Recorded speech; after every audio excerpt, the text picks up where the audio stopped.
And world leaders, advocates, and faith communities are gathering in D.C. for the International Religious Freedom Summit. Its goal? To assess the state of religious liberty in 2026, as well as identify where it faced the greatest risk. NTD's Chris Bobb has more. At the International Religious Freedom Summit held in Washington, D.C., a panel described on Monday how early signs of religious persecution can become normalized.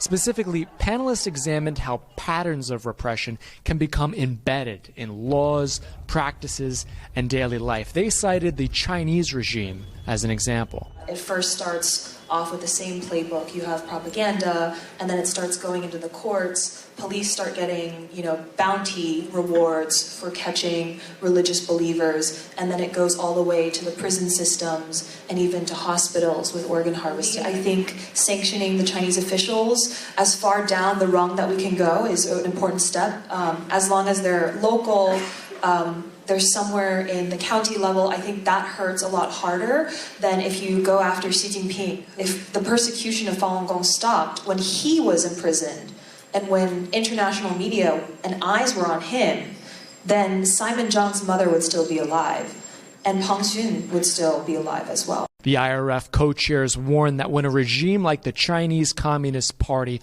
normalizes these red flags, people of faith face severe and lasting harm. Red flags appear pretty early.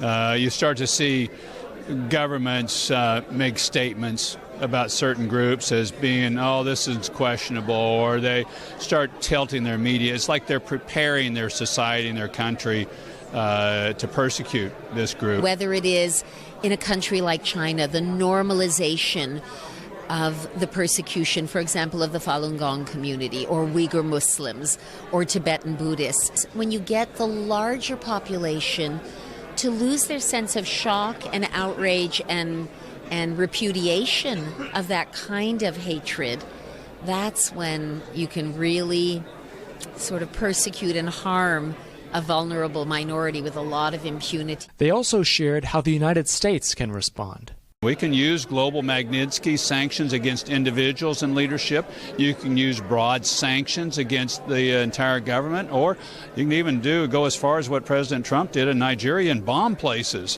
The summit continues Tuesday, and organizers are already looking ahead to Wednesday's Congressional Advocacy Day, when participants will take their message to Capitol Hill.